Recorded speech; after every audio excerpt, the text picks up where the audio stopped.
If you've ever uploaded a video to YouTube, you know exactly what I'm talking about.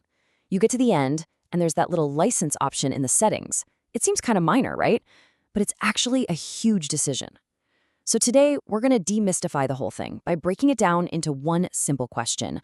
For your content, are you a protector or are you a sharer? You know, this choice trips up so many creators, and honestly, for good reason. It feels like just another box to check. But this one little setting defines who can use your hard work and, more importantly, how they can use it. It's basically the rule book for your creation across the entire platform. So let's just frame it this way. You really have two different paths, two philosophies to choose from.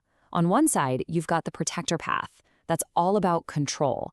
And on the other side, you have the sharer path, which is all about collaboration and community. Let's dig into the protector path first.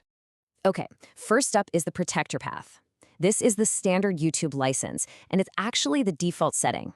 So if you don't touch anything, this is what YouTube assumes you want, to keep your content locked down under your rules.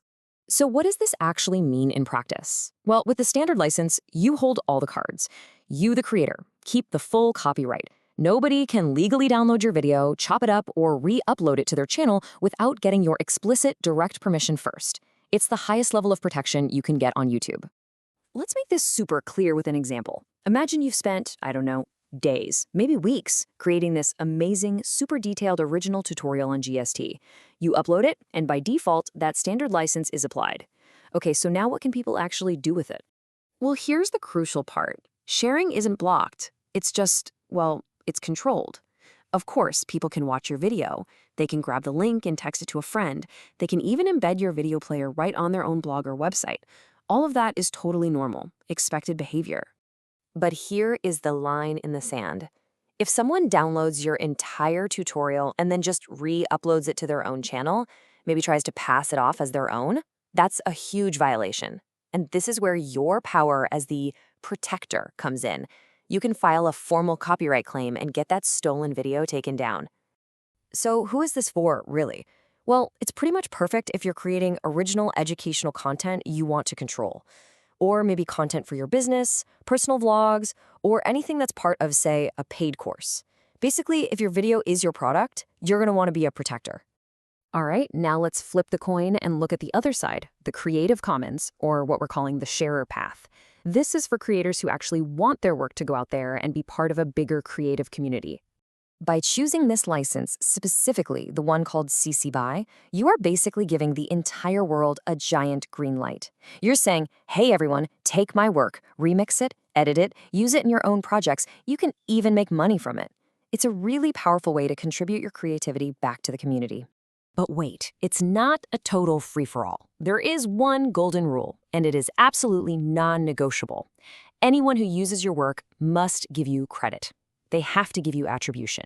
That's actually what the BY in CC BY stands for. They have to say the work is by you. Okay, let's do another quick example. Let's say you capture some really slick, high-quality footage inside a factory. It's great B-roll, but maybe you don't have a specific project for it yourself. So you decide to be a sharer, and you upload it with that Creative Commons license. So what happens next? Well, another creator, maybe someone making a travel vlog, finds your footage. They can legally download it, use it in their video, and get this, even run ads on that vlog to make money. It's all perfectly allowed, just as long as they followed that one crucial rule. Okay, so now that we get the two big philosophies, let's get into the fine print, because there are some really important rules you need to know, especially if you're planning on using other people's Creative Commons content in your own videos. So what does proper credit even look like? It's actually super simple. You just need to include 3 things somewhere in your video's description. First, the name of the original creator. Second, a direct link back to the source video.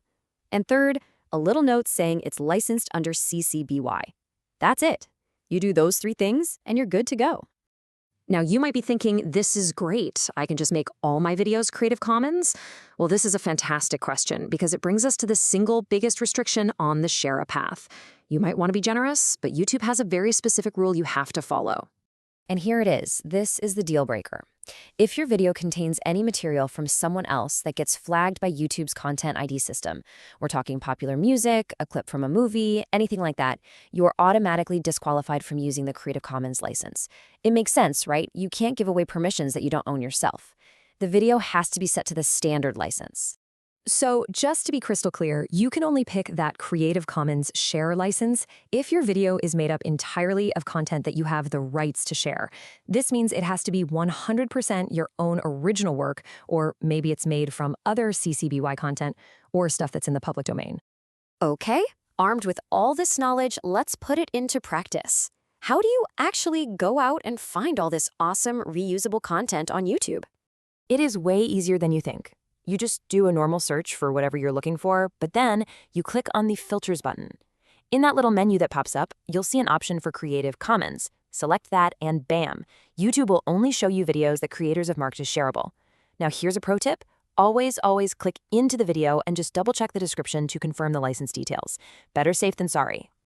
And just to be absolutely clear on this point, if you find a video that's under the standard protector license and you really want to use a clip from it, the process is totally different.